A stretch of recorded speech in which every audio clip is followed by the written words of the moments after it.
Malegaon blast मामले में court से फैसला आने के बाद लगातार अलग अलग तरह के बयान सामने आ रहे हैं। बीजेपी कांग्रेस पर हमलावर है। बातचीत के लिए हमारे साथ कांग्रेस के वरिष्ठ नेता और सांसद इमरान मसूद हैं। सर, बीजेपी कह रही है कि कांग्रेस ने उस दौरान एक नैरेटिव सेट करने की कोशिश की, खासतौर पर यूपी सरकार ने, कि हिंदू आतंकवाद भी एक चीज़ होती है और हिंदू आतंकवाद तो बड़ा होता है। ये शब्द जो गढ़ा गया था, ये श्री R.K. सिंह जो तत्कालीन होम सेक्रेटरी थे, उनके द्वारा गढ़ा गया था और उनको उसका इनाम मिला।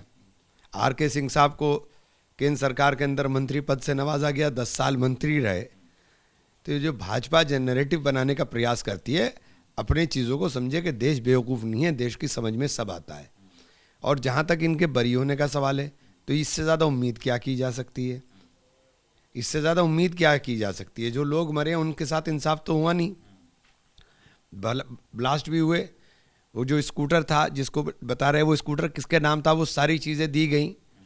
बहरहाल NIA की इसके अंदर पूरी तरह से विफलता है। ये उच्च अदालत में भी नहीं जाएंगे। मुंबई के आरोपियों को बरी किया गया था तो एकदम उच्च अदालत चले गए थे, ये इसमें जाएंगे नहीं, मुझे नहीं लगता जाएंगे।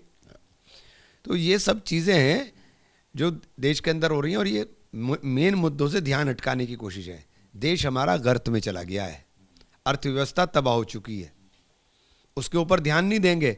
आप करते रहिए हिंदू मुस्लिम हिंदू मुस्लिम हिंदू मुस्लिम, लोगों के कारोबार तबाह हो गए।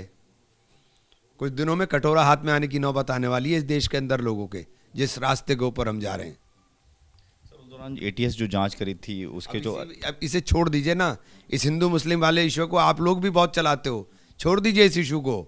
देश बचाइए। अभी देश की अर्थव्यवस्था तबाह हो रही है, रोजगार तबाह हो गए, कारोबार तबाह होने जा रहे हैं, लोगों की बर्बादी के रास्ते खुलने जा रहे हैं। उधर आ जाइए, इस हिंदू मुसलमान से बाहर निकल आइए। जो भी हिंदुस्तान में रह रहा है वो हिंदुस्तानी है, उसके लिए देश सर्वोपरि है। लेकिन सर, ATS के पूर्व अधिकारी जो उस वक्त जांच करते हैं, उनका बड़ा बयान है। उनका कहा है कि उन पर इस बात का दबाव डाला जा रहा था कि RSS के जो प्रमुख है मोहन भागवत, उनकी गिरफ्तारी की जाए। उस दौरान इस तरह की नैरेटिव सेट करने की कोशिश की गई। अरे ये तो बकवासबाजी है, सारे अधिकारी चम्मचगिरी कर रहे हैं सरकार की।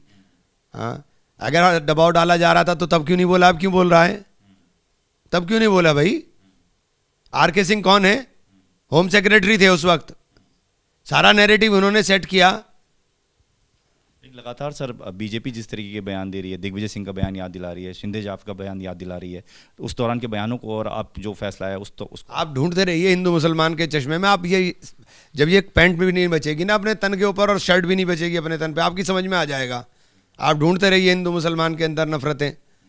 इस नफरत से कहाँ लेके जाओगे? देश तबाह हो रहा है भैया, देश को देख लो। टैरिफ सर लगातार जो बढ़ाने की बात की गई है, उसके बाद दूसरे देशों पर भी टैरिफ की लिस्ट सामने आई है। पाकिस्तान पर हमारे देश से काफ़ी कम टैरिफ लगाया है। काफ़ी कम टैरिफ नहीं लगाया है, ये मोदी जी का कमाल है। ये मोदी जी का कमाल है कि पाकिस्तान के साथ चाइना भी और पाकिस्तान के साथ अमेरिका भी है। हमारी विदेश नीति बहुत खूब है। हमारी विदेश नीति इतनी बढ़िया बनाई है कि विश्व में कोई हमारे साथ नहीं, हम किसी के साथ नहीं। जाइए। तो संसद में सर टैरिफ वाले मुद्दे पर घेरने की तैयारी है, बिहार SIR के मुद्दे पर घेरने की तैयारी है, क्या इस वक्त बात करेंगे, चल रहे हैं, देखते हैं। खबर आपकी, जुबान आपकी।